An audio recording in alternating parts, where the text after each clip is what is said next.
At 65 miles per hour, a fully loaded commercial truck carries over 80,000 pounds of kinetic energy.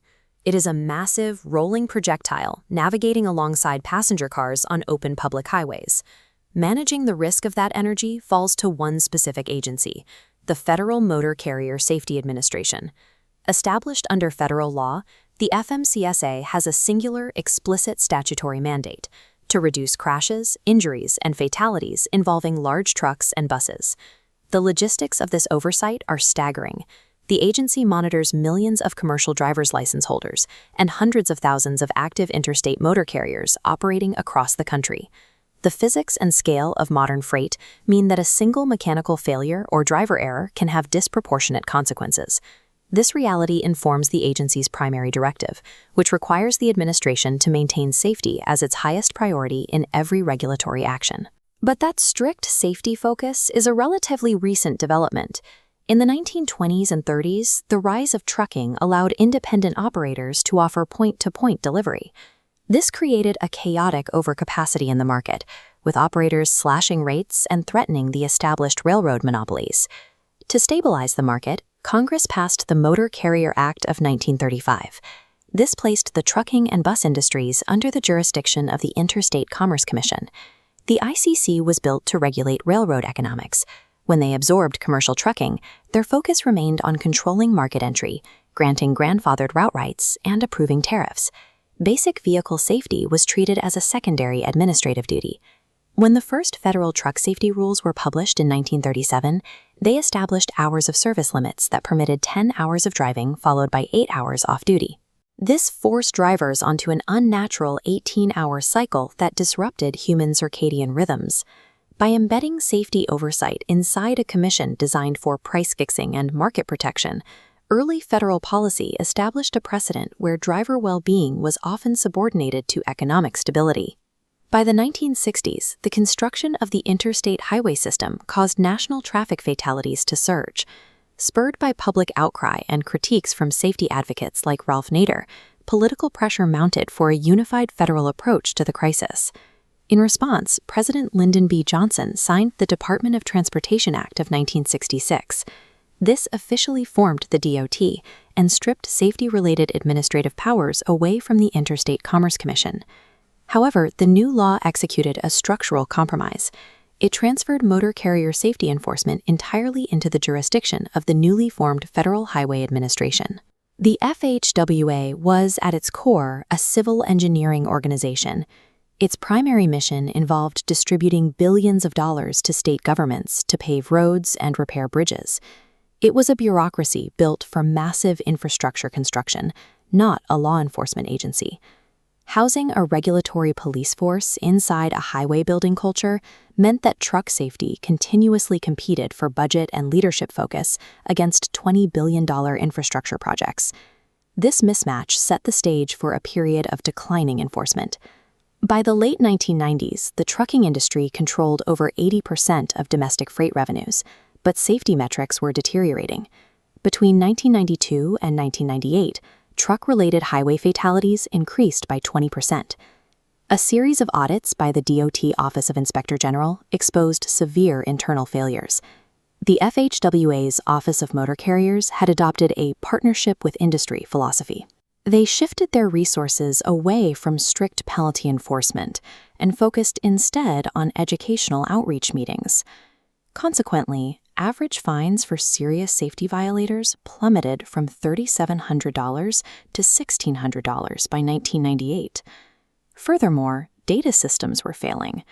High-risk software missed information for over 70,000 motor carriers, meaning 16% of operators flew entirely off the federal radar. With massive data blind spots and enforcement penalties dropping to marginal levels, some unsafe motor carriers no longer viewed federal fines as a deterrent.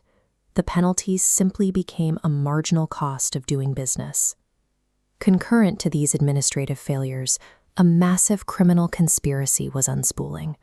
A joint federal task force launched Operation Safe Road, which uncovered systemic bribery inside the Illinois Secretary of State's office during the tenure of George Ryan. Investigators discovered a scheme where state employees and third-party testing facilities issued fraudulent commercial driver's licenses for cash kickbacks. Applicants who could not pass basic written exams or driving tests were illegally licensed, creating an interstate pipeline of dangerous, unvetted operators. The real-world cost of this regulatory collapse materialized on March 15, 1999, in Bourbonnais, Illinois. A commercial truck driver, operating on a hardship license after multiple moving violations, drove his tractor-trailer onto a railroad crossing, causing a catastrophic collision with an Amtrak passenger train that killed 11 people. The convergence of the Inspector General audits and the Bourbonnais tragedy triggered immediate political fallout.